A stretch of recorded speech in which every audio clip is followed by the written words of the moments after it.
Capturaron a las autoridades electorales, como se dice en algunos medios, incluyéndome, por cierto. Yo sí creo que Morena sin duda consolidó ya el control absoluto del INE y creo que es una desgracia para México, para la democracia. Me parece a mí que es además una traición a la lucha histórica de muchísimos mexicanos, millones, incluyendo sus fundadores, pues que cuando estaban en la oposición, juntos luchamos todos, porque en eso hubo una suma de causa contra el viejo régimen del PRI, para acabar con el control de las elecciones.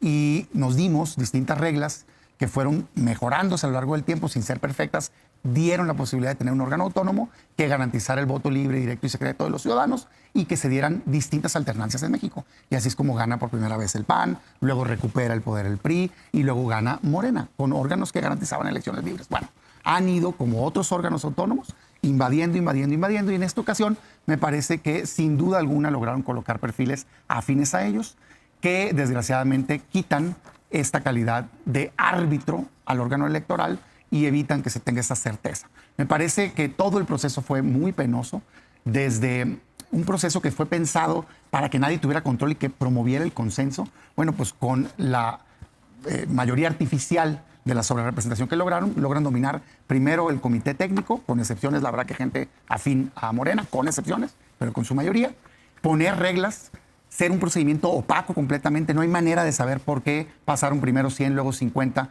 y luego la quinteta y hasta lograr pues colocar a personas, en un caso descaradamente con una participación activa a favor del proyecto de la presidenta y de Morena, completamente, ahorita profundizo, y en los otros casos con resoluciones que les han sido favorables a los gobiernos de Morena. ¿Ha capturado la 4T al árbitro electoral, al INE?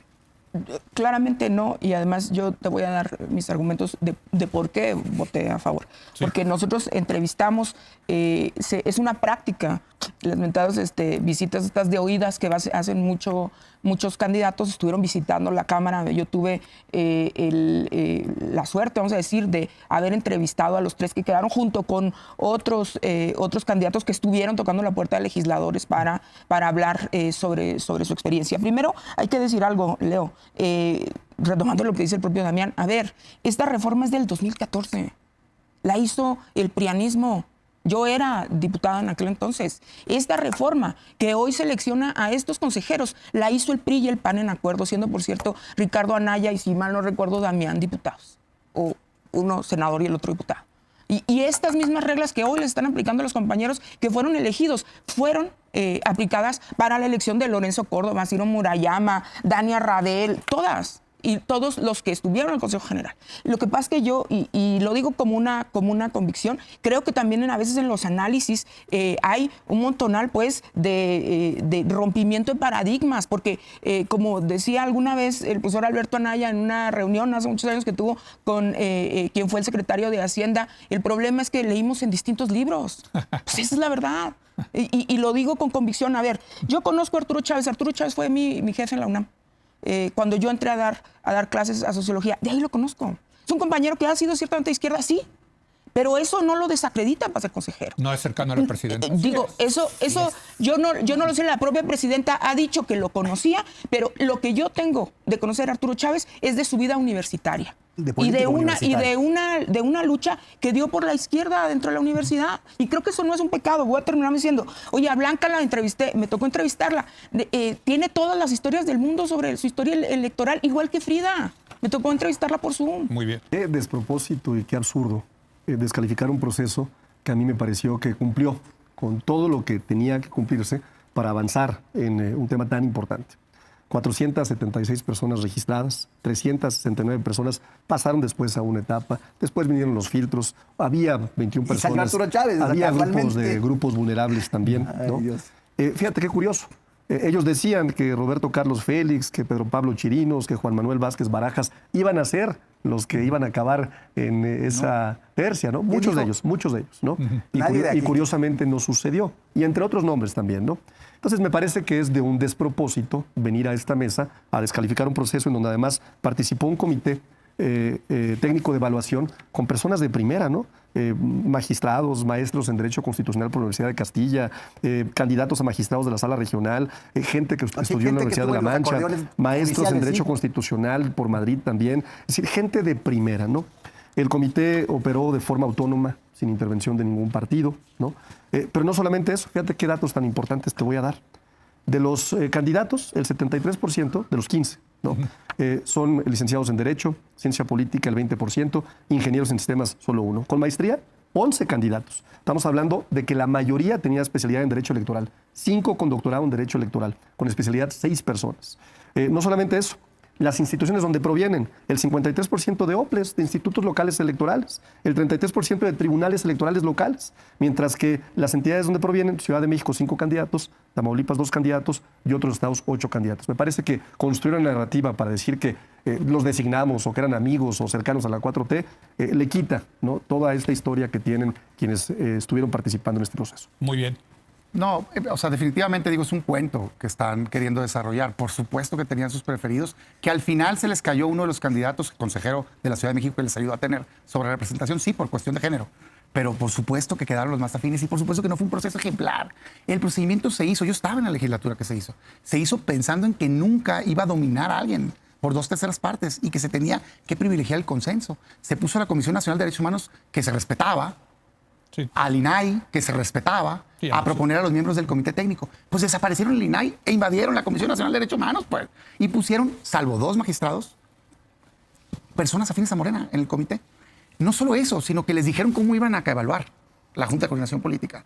Y en todo el proceso yo reto que me enseñen dónde está la explicación de por qué un consejero de la Ciudad de México que sí apoyó una sobrerepresentación, que tiene menor calificación que otra consejera que se opuso a ese abuso, ¿por qué pasó este y este no en una etapa? No existe una explicación. Y así está lleno. Fueron pasando sus afines. De los que quedaron al final, uno viene a trabajar del gobierno, pues. Es miembro del equipo político de la presidenta, por favor. Yo no digo que no sea académico, no sé qué. Fue aspirante a diputado federal, es miembro de su movimiento. Vean sus redes, abiertamente apoyando al partido y a la presidenta. No está que siga haciendo campaña, pero no puedes mandarlo de árbitro electoral. El árbitro tiene que ser una persona que genere imparcialidad, independencia, que le dé certeza a todos. En los otros casos, yo respeto las trayectorias, pero vámonos a las decisiones.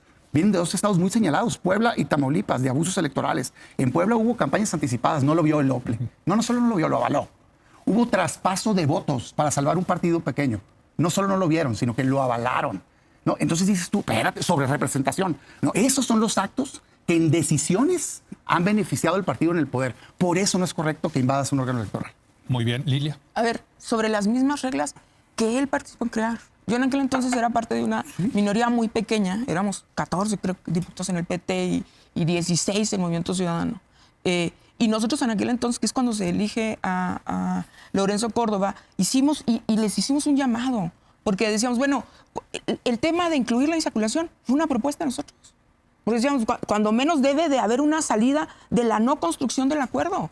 O no forzarnos uno tras otro. Que ya se utilizó en la pasada sí, en tiempos de la 4T. O sea, yo, un poco, para ponerlo en ranchero, como diríamos en Chihuahua, pues, apuñaladas iguales, llorar es cobardía, o por decir a reglas iguales, hoy no se vuelve lógico el señalamiento. Yo sí creo que hay una diferencia que tiene que ver con el cambio de paradigma ideológico. A ver, y lo digo, vamos a decir, como dijo Santiago Krill en alguna ocasión, en sentido contrario, lo que hoy se argumenta en contra de Arturo Chávez es que es de izquierda. No. Sí, que es del equipo claro de la que sí. Disculpa, pero no. No, que es del porque equipo mira, de la presidenta. ahorita decía Gibran algo. Es que había eran cosas, se elegía gente con mucho prestigio. ¿En qué consiste el prestigio? En estudiar en Turín, como lo hizo Lorenzo Córdoba, o en Colombia, como lo hizo Luis Carlos Lugalde, o en estudiar en Colombia, en la UNAM. En Colombia no te metas. O sea, bueno, ese fue el comentario de Harvard, de mala leche de Harvard, pero bueno.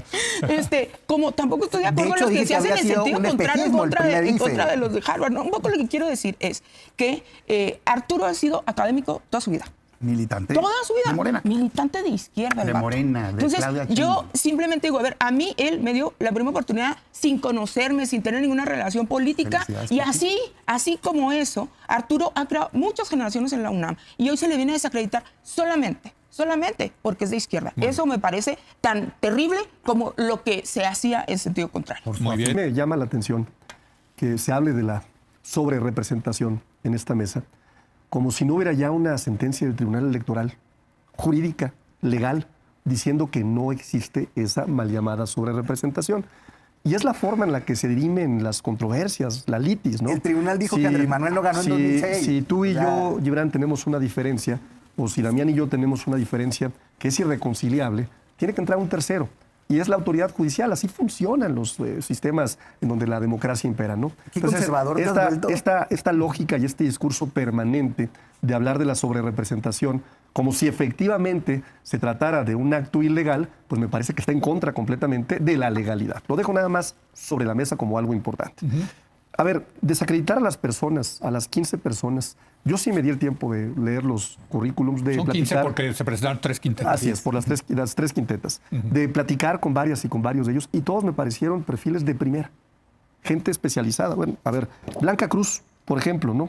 Ella es licenciada en Derecho por la Benemérita Universidad de Puebla, es maestra en Derecho Constitucional de Amparo, es actual consejera presidenta del Instituto Electoral de Puebla, fue la primer mujer presidenta en presidir el Instituto Electoral de Puebla, organizó las elecciones concurrentes de 2024 en Puebla y obtuvo un gran puntaje, ¿no? Frida Gómez también, ¿no? Frida, por ejemplo, licenciada en Derecho por la Autónoma de Nuevo León, maestra en Finanzas y en Administración, actual titular del órgano interno de control del Instituto Electoral de Tamaulipas, fue subsecretaria general del Tribunal Electoral de Tamaulipas, fue secretaria de Estudio y Cuenta del Tribunal, fue consejera electoral con un muy buen puntaje. ¿Tamaulipas también. el de Carmona u otro Tamaulipas? Me parece desafortunado, nuevamente reitero, ¿no? Que se venga a desacreditar. Hay una sola cosa que... Ellas dos quedaron, hay que decir. Sí, sí. Hay una sola cosa que debo decir, nada más. Sí. ¿Qué les molesta?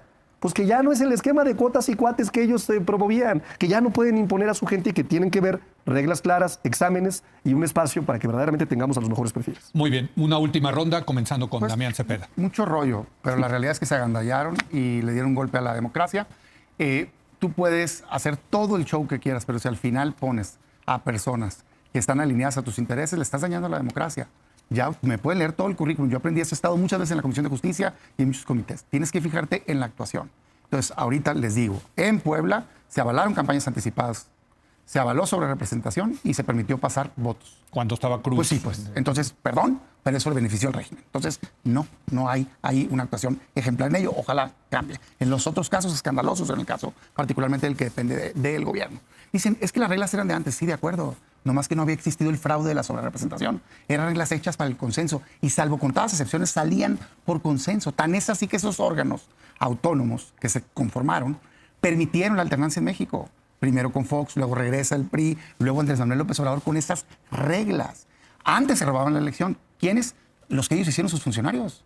Pues ahí está la caída del sistema de Bartlett. Luego le encontraron algunas virtudes para hacerlo en el gobierno de Morena, ¿no? Al que se le cayó el sistema, titular de la Comisión Federal de Electricidad. No, lo que pasa es que son el nuevo PRI, pues. Exactamente las prácticas de ese PRI de antes, de querer tener un partido autoritario dominante, es el que quieren imponer. Ahora, ¿hay solución? Sí, por supuesto. Primero, vámonos a visibilizar cada tema, no dejar pasar una sola. Estar sobre el Instituto Electoral que sea autónomo, independiente, imparcial, un árbitro justo. Segundo, la elección del 2027. ¿Para qué? Para evitar esa mayoría artificial que continúe avalando ese tipo de fraude a la ley, como también lo hace el Tribunal Electoral, que también dominan. Y tercero, salir de cara al 2030 con una fuerza que sea tan grande que ni aún controlando al árbitro les sea posible llevar a cabo un fraude en este país. Pero qué pena que se le haya dado este golpe a la democracia. Ese no fue un nombramiento más. Este fue un nombramiento vital para la democracia de nuestro país. Muy bien. Lilia, un último Mira, comentario. yo sí creo que hay un vicio en el análisis claro de la oposición. Yo volvería a insistir, estamos usando las reglas que ellos pusieron. Y hoy desacreditan. Y entonces yo diría un poco en la lógica que ha tomado Movimiento Ciudadano, pues entonces ¿qué proponen? Porque el último paso de la insaculación ya se utilizó en alguna ocasión, que es la pura y la mera suerte, literalmente, o el azar, vamos a decirlo así. Yo que sí creo que es un análisis que tiene que ver con paradigmas, que antes, a mí no se me olvida la semana pasada, este colaborador que tú tienes, el señor Tello, Javier Tello, que decía, es que este es el status quo, cuando estábamos hablando del tema de China y de un poco del comunismo y tal, y entonces él te decía en la mesa de la semana pasada, decía, lo que pasa es que tú estás pensando también en el status quo que existía también en la época, pues, de Thatcher y estas cosas. Yo creo que de ahí un poco viene también el análisis. Lo digo respetuosa y cariñosamente, y tú lo sabes. Por eso hacía referencia al de que tiene que ver con que leímos en otros libros. A mí me parece que estamos siguiendo las mismas reglas y que se siguió un proceso abierto donde todo el mundo pudo participar. Diciendo eso, y yo creo que en esas reglas, mira, yo te voy a decir, los actuales consejeros que también han tachado de ser parte del movimiento, por ejemplo, a nosotros en el PT nos han multado una y otra vez porque nos reunimos cada semana los miércoles, somos completamente colectivos.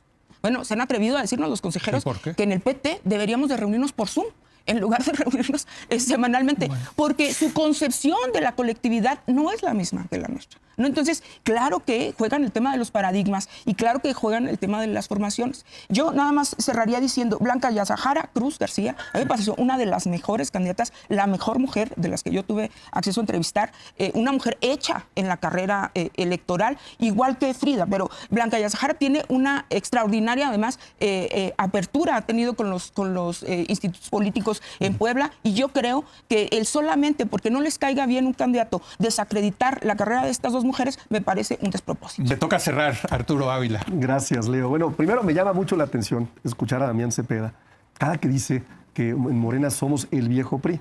Sí. Pues yo diría, ¿no? Bueno, qué bueno que nos comparen quizás con el PRI del general Lázaro Cárdenas, ¿no? Porque ser aliados, ¿no? Del PRI actual, del PRI de Alito Moreno, del PRI que se ha ido a la ultraderecha, del PRI que pide la intervención extranjera. Bueno, así fueron a la elección en 2024. Todos los candidatos, actuales diputadas y diputados, actuales senadores, fueron aliados con el PRI. Entonces, sí, efectivamente, ellos son aliados del nuevo PRI, del PRI de Alito Moreno. Datos nada más para concluir que me parecen muy relevantes. México tiene uno de los mejores procesos para elegir consejeros en el mundo. Me di la tarea de investigar qué pasa allá afuera, ¿no? En Sudáfrica, por ejemplo, que hay uno de los procesos más comparables, ¿no? Hay una comisión electoral con 5 miembros, efectivamente lo preside el presidente de la Corte, participan en la Comisión de Derechos Humanos, ¿no? Los nombramientos los hace la Asamblea Nacional, muy parecido al caso de México. Pero fíjate, en Canadá, que todos diríamos que es un país democrático, ¿no? La Cámara de Comunes designa directamente al director general del Instituto Electoral. Directo, no hay más. No le piden convocatoria, no le piden examen, porque no hay ni siquiera un comité técnico de evaluación. Vámonos a Brasil. Vámonos a Francia, vámonos a Chile también para comparar, porque él hablaba ahorita de comparativos internacionales. Bueno, ninguno combina convocatoria pública, ¿eh? En Brasil, Francia y Chile, no hay examen técnico independiente, ¿no? No hay transmisión abierta de evaluación. En Brasil, por ejemplo, los comisionados son directamente nombrados por la Suprema Corte de Justicia.